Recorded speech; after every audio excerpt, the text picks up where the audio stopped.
Very interesting, this side event of Smart Ports we just enjoyed, where we've looked at the ambitious plan of decarbonisation to achieve emission neutrality by 2050. Hopefully, we will see some of these goals very soon. In a few minutes, we will start the next expert debate about tactical urbanism. Opportunity or fiasco?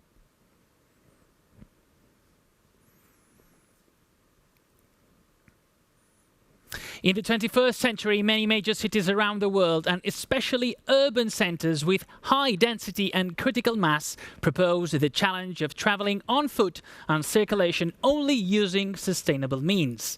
To achieve this goal, it is necessary to undertake significant construction work that can often be bothersome to citizens as well as very expensive.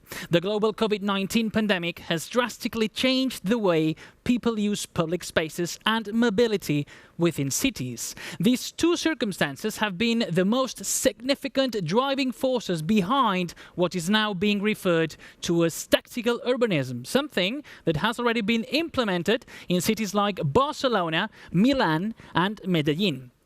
In this exciting debate, we will be looking at the pros and cons of a widely extended practice that allows live prototyping while also sparking controversy and intense input from critics. As usual, please share your questions for the speakers at the Q&A section below the screen. And we look forward to all of you engaging in a lively debate at the chat. So let us know your point of view during the session.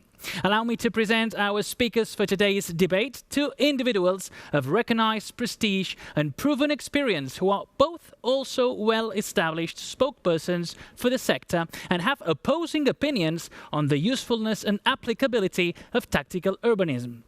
Ms. Benedetta Tagliabue, Director of international architecture firm Miralles Tagliabue, and Mr. Jason Roberts, Founder and Director of the Better Block. Hello. Hello, you both. In the wake of the pandemic and in addition to the recommendations of social distancing, cities around the world have temporarily reused car parks and traffic lanes to create additional space so that people can move safely and be able to better use outdoor spaces. Mr. Roberts, why do you believe the future inevitably involves tactical urbanism, and what does tactical urbanism provide that conventional architecture and urbanism fell short of? Yeah, where I would say tactical urbanism is really a response. It's a bottom-up process that's happened often because citizens feel like they're helpless in affecting the design and the use of their own spaces that they live in. And I think the public processes that we currently use can often be these forums for naysayers or people that are coming up with worst case scenarios or have these fears of permanency, like you're going to take the public realm and we're going to spend millions of dollars and it could be done wrong. So that puts people in this position of defense. And so what I like about tactical urbanism is it's an iterative process. So it's taking small steps. It's learning from that process. You're not going all in with something, but you're doing these light touches and you're watching what happens and see how people use the spaces. And then you make your design decisions based on what you find, how people use those spaces. Thank you, Mr. Roberts. We now turn to Ms. Tagliabue. In a recent interview, you were very critical of the design being used to implement tactical urbanism, as it sometimes creates fresh barriers. Why do you think so? And do you think there is a formula to avoid this? Well, first of all, I have to say I love working with neighbors. I love the fact that people is implied in transformation. But I think it's very generic. You cannot say tactical urbanism and apply this in Dallas, Texas, or in Barcelona, Europe.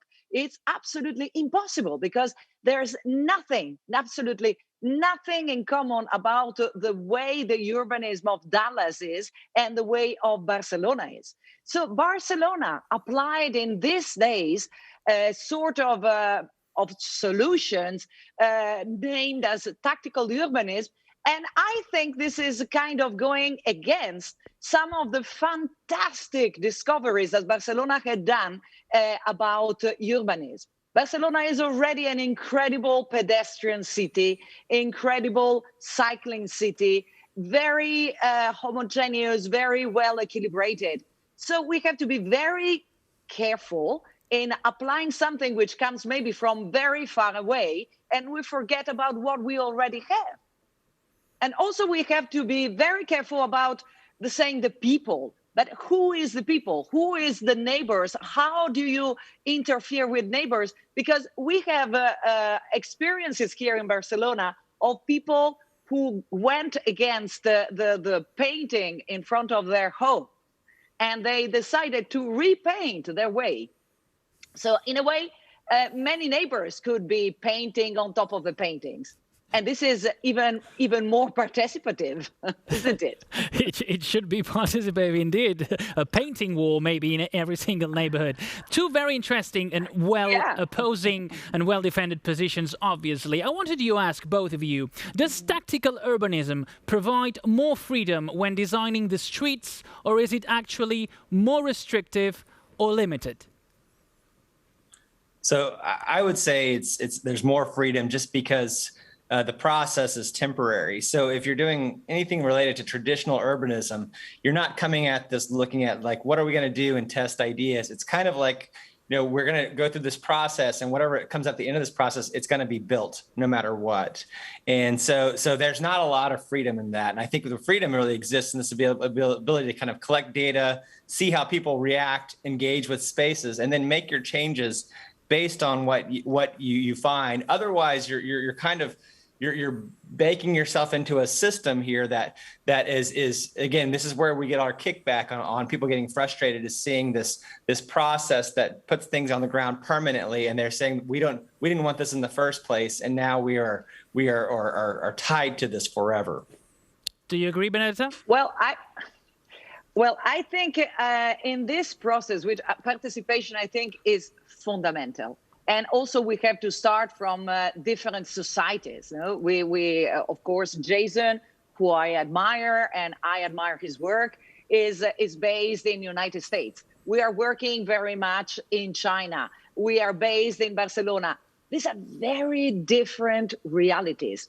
And I think participation is very important, but it's also different in the very different societies. So I think sometimes what I miss in this process, which is a kind of a saying, we are trying and then listen to the response and then we will make it better. This is dangerous, because how do you listen to the response? Who is responding? And is it the process of collecting the data really objective? So this is something that we have to consider.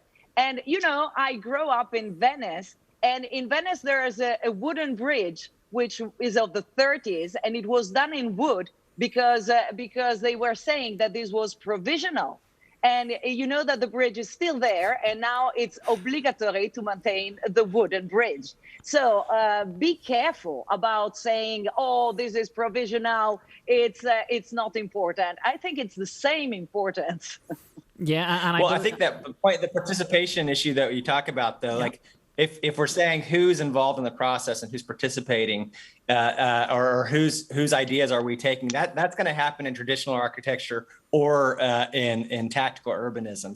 So it really, it's somebody at the end of the day is going to say this is what we've decided, or the public has decided. So I don't know if tactical urbanism solves that problem, but I think the process you mentioned about neighbors going against each other and covering up one against the other, I think that's actually part of the process. And I think I think that's actually an exciting way to see how change can come about. Do you believe it's exciting? Yeah. No, you're right. But I'm a neighbor. I talked as a neighbor. When I gave an interview 2 weeks ago, I was talking as a neighbor. And I was not very happy as a neighbor, For example, they painted a nice yellow extension to the walkway very near my house. But there is another problem. When you paint in yellow and dots, it can be very aesthetic, but you are using a code nobody can understand. Actually, we are kind of very happy to have street codes which everybody can universally understand. In this case, with the yellow dot extension of the walkways, everybody's confused. So there is people going with skates and they think this is their lanes, but people going with bicycles also think this is their lanes. And people in the walkway, they don't dare to use the extension of the walkway. So I've seen, let's say, accidents, and I've seen a policeman giving a fine to a poor bicycle who was thinking that this was dedicated to them. And in fact, the policeman was telling, no, it's not. So we have to be careful when we touch the street, and we have to think that the codes we're using have to be universal, universally understanding. And also, on top, here in Barcelona, this is creating a lot of barrier. Barrier is horrible.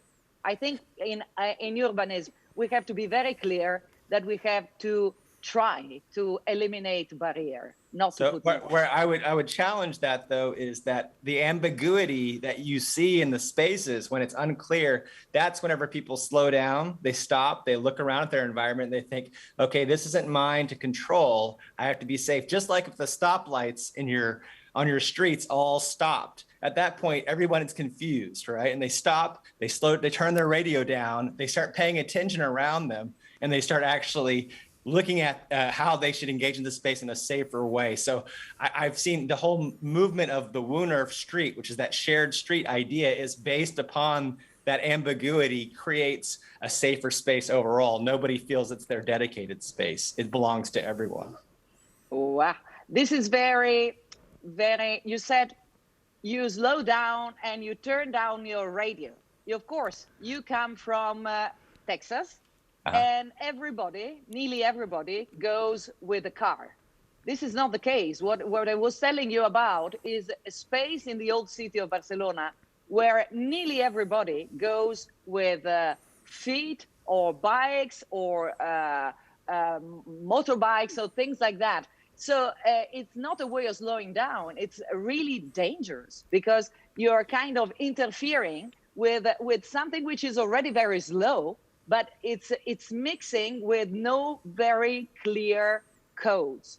So in a way, I agree with that. Yeah, I'm a neighbor. I just tell you as a neighbor, and then we will have to take a decision about that. And also we have to say, okay, we have done the tries. There is a problem. Well, but that Wooner concept, the shared street, actually came out of Scandinavia. So not even out of Texas. And it's the same thing. When I've been to Barcelona, if I see a green bike lane, all of a sudden I'm at a junction with pedestrians, cars, and bicycles, and then it becomes ambiguous. I think at that point, the bicycle doesn't feel like this is my area to take control of. They're supposed to, at that point, think this is something that is ambiguous, and then we should probably be paying attention more because there's more people coming in the mix. I think tactical urbanism, overarchingly, I've found, and you're right, in Texas where I'm at, we're using this as a tool to bring in more pedestrianization and more bicycle initiatives because everything is so car-centric. But I think that overarchingly, where tactical urbanism is having its most success is whenever you have all of these modes coming together, and we're having to figure out ways to make things less, to make it a better mix for all, basically. This I totally agree with you, and I totally think we all love to have a more pedestrian way, and also having this kind of harmony between the different type of traffics. And I think this is not so easy. So, for example, in Barcelona, we have this habit. We used to have this habit that there was a kind of a real collaboration among the designers, the urbanists, many of them, not one of them, and the neighbors. And I think this is very important to maintain, and it's very important to realize what we already have. So first of all, we have to at least not make a worse situation than what we had before. And sometimes I'm scared that this very quick actions on the public street, sometimes they are kind of forgetting about what we already have. And they are, for example, positioning this these divisions. You know, now we are going in Barcelona with rails, with how do you say, with the fences all over, and I think this is absolutely horrible. This is horrible for the soul. This is horrible for the social connection. This is not nice. In a way, if I go out from my school, I love to have a space, but I hate to have a kind of a fence all around me. And if I go in my car, I would like to be invited to go slowly, not by a series of pilots which are going next to me, and which sometimes can become very, very dangerous.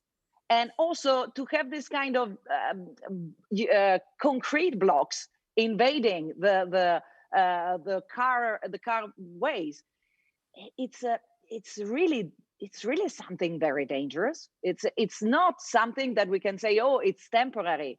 Well, I mean, if it's temporary, it shouldn't exist more than 6 months. We have to put a limit to that. It's really something that it cannot happen, that it will become like the bridge of the Academia in Rome. And then we will have this kind of concrete yellow block remaining in the street forever.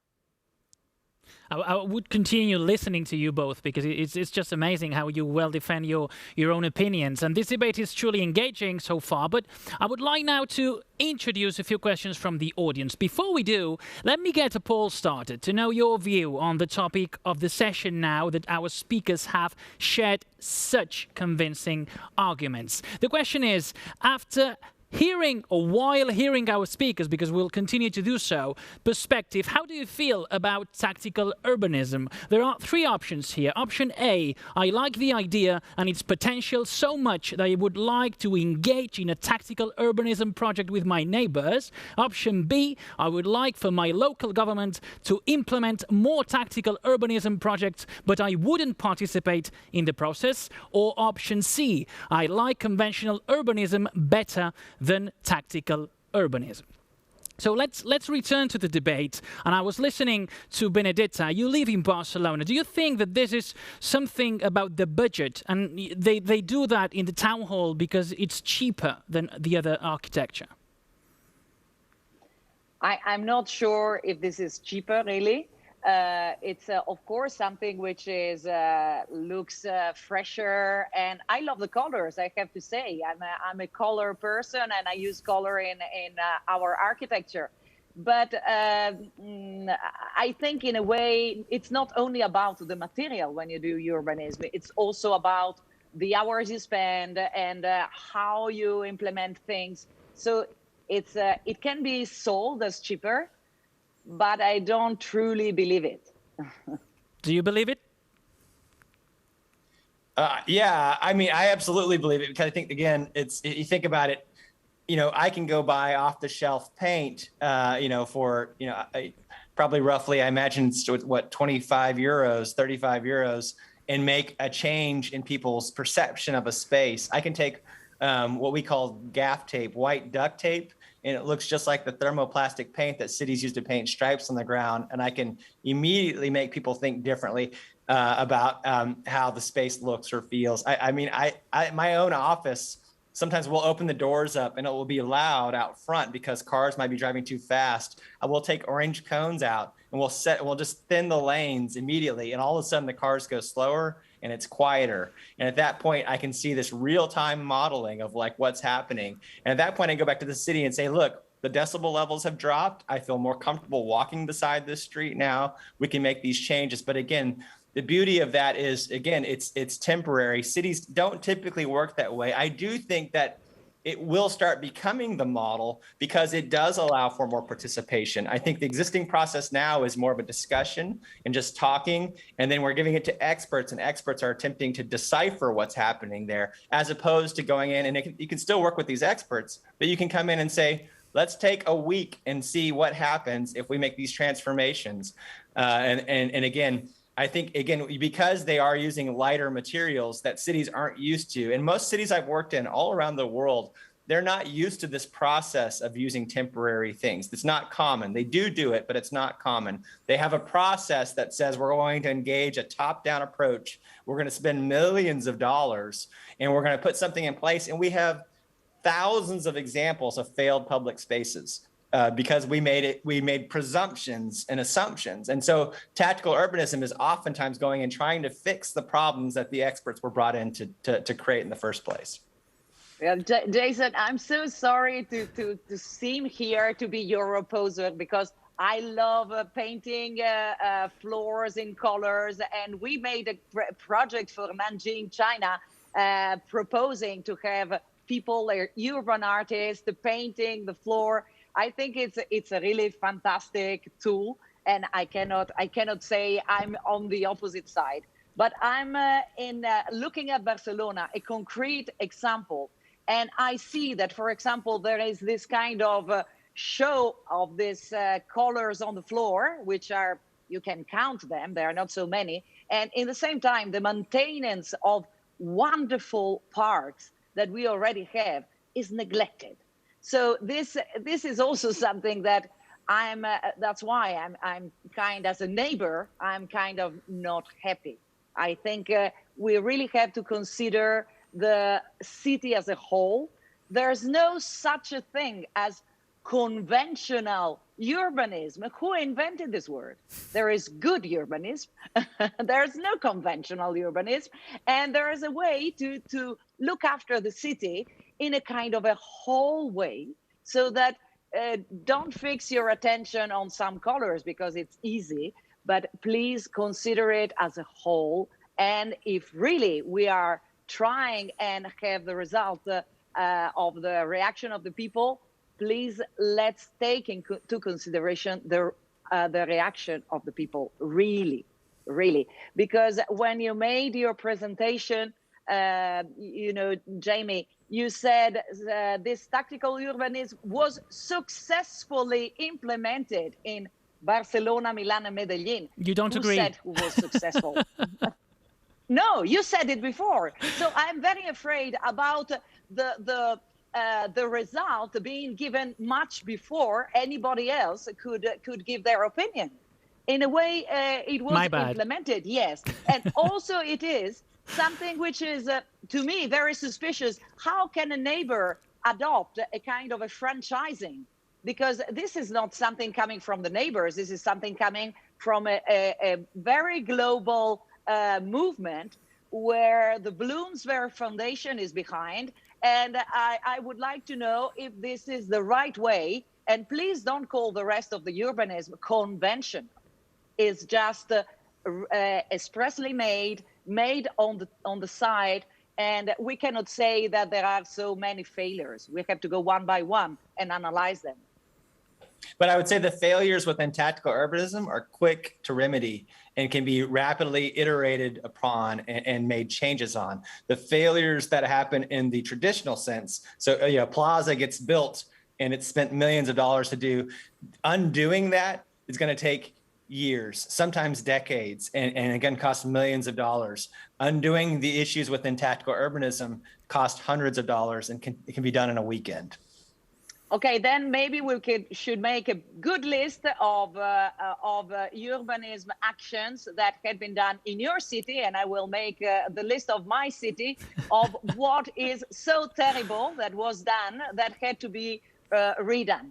Because in my city, Barcelona, I have to say, when I walk around, and I tell you, I walk and I go on bicycle, most of all, I admire what other people had done in the past years. And I only would like that everything would be kept, maintained, and the rest of the action would be done in that level of quality.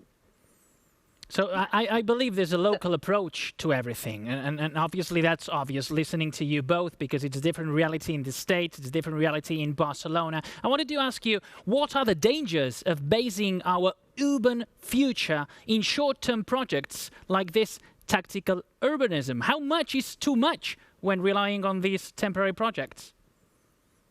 Well, I would agree that if they don't transition into some type of permanency, because again, they're not designed or built in a way long-term use. And so like the example that was given on the wooden bridge, I would agree with that you would actually need to come in and say, okay, if this was well loved, what's the thing that's going to help make this more permanent and more manageable at this point? So again, I don't think it's an either or. I think this is my ideal scenario with tactical urbanism is it becomes part of the community engagement process. And then from there, what's learned gets applied to what's considered, I would think, what you're saying, traditional urbanism is, we're learning from those things. And again, if the wooden bridge was an example of the tactical urbanism, then the more solid metal, concrete, or whatever, what have you, would be what follows up after that. Well, I think what is absolutely important is to create communities and to maintain the community very interested about the urban space around them and also the broader urban space of the city. This, I think, is really fundamental, but I wouldn't like this to be used as an excuse. Let's say, the people really have to be behind. And the people really have to participate, not only in words, not only in statements given by advertising, but in reality. And this needs a big work, and a work of many people, many communities, and many people like you who is giving activities and promoting the activity. So I believe that has to be done. But I don't believe we have to be blind about what we do and saying if it's in some colors and has the right name, then it's successful for sure. It's not like that. Ms. Benedetta, I heard you saying that you consider a city without cars to be absurd. What do you think would be the perfect balance between cars and streets for pedestrians? I think the city is a very big place. So we need some sort of transport and cars, and we need an equilibrium in that. It's not so easy. In Barcelona, for example, more than 100 years ago, someone has designed an expansion of the city with urban blocks. We had just a certain dimension and a certain type of traffic. And this was very, very, very clever. I think it had been adopted by many other cities because it was a very clever urban system. So we have to consider now, if we want to reduce the traffic, how to reduce it. Because if you just reduce it in a kind of a hectic way, then you find lines of cars, you find traffic which is creating stress in the people and also creating a lot of pollution around. So I believe it's important to make the bicycle and pedestrians be the protagonist of the city, but also we need some cars, and they need to have been treated well, and they need to have a very nice and clear path. Do you agree, Jason? So, I mean, yes, I agree in the sense that, for me, pedestrians are a priority no matter what. And then you do this line below that, bicyclists, and then you get into public transit. And then at that point, single occupancy vehicles could be in the mix. My concern is in the way this has rolled out in the United States as an example, because we went all in with the car, is that it's hard now at that point. Our lives are reliant on cars at this point. And so if I need to go get out and get a quart of milk or pint of milk, I have to get in a car to do that. And we've made it so comfortable and easy and inviting to do that people get upset and angry whenever you change the built environment to be more pedestrianized, because now their lives are inconvenienced. So there is a danger, I think. And and now we tell ourselves, well, we can't get to our goods, we can't get to our services, but also we have our emergency vehicles, our fire trucks and our ambulances. And so what's what now is we're minimizing the ability for new technologies to come in. So if we know that fire trucks can be replaced with drones that have fire hoses on them, now I don't need a large, wide street here with a large fire truck to go down. Can we change these restrictive requirements that prioritize the cars and minimize the pedestrian? Because again, I'm living in an example of a very dangerous area that went all in with again, I think Barcelona and old world European cities are that way because they were built largely before the car existed. If Barcelona started over again right now, I think it would look like many of the outskirts where I've gone to Barcelona that are less inviting for pedestrians. Because that's what we're seeing. The growth does not become more pedestrianized. The growth that we see happening on the outskirts of the city is becoming more car-centric. And that's what we're going all in with. And that's what it's scary for me. What do you consider to be the best tactical urban planning project that has been carried out? So I think this is an interesting one. I think there's a couple. I think the High Line in New York was an example of where the city wanted to tear down the elevated railroad.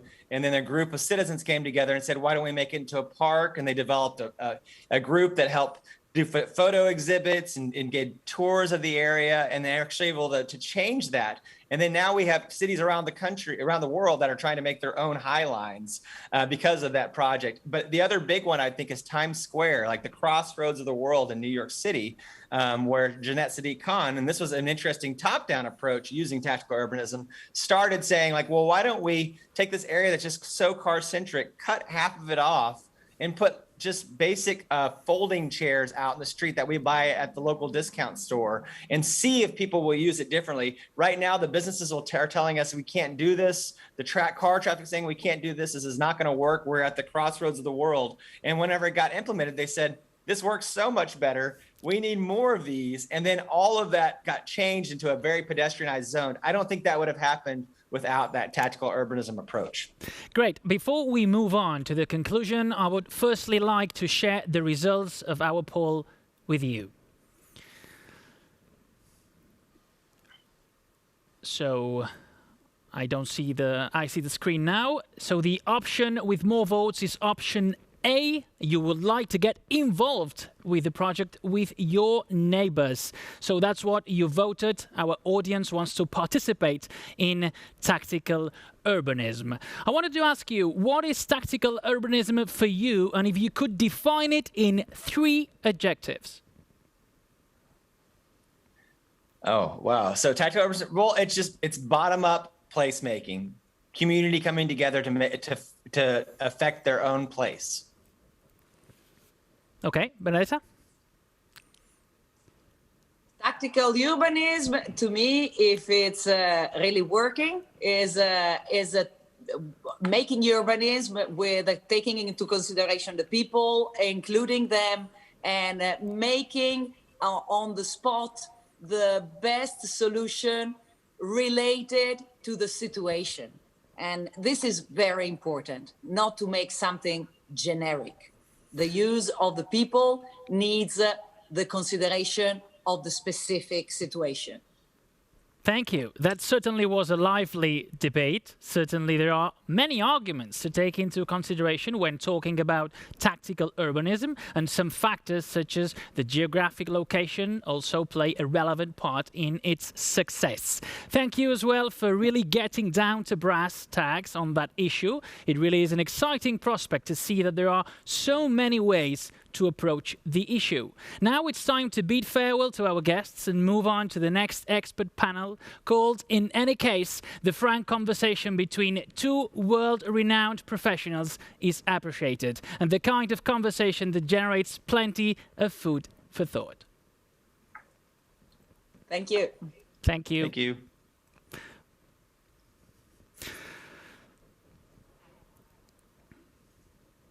Well, so it's time to move to our expert panel number 2. Efficient and agile management for resilient cities and within budget. And allow me to highlight the within budget aspect, given the real difficulty is often sticking to budgetary restrictions.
about leveraging data to create customer value. The winner is Adaptations to the Future of Work in Zambia by Workit from New York. Shanghai, China. Thank you very much.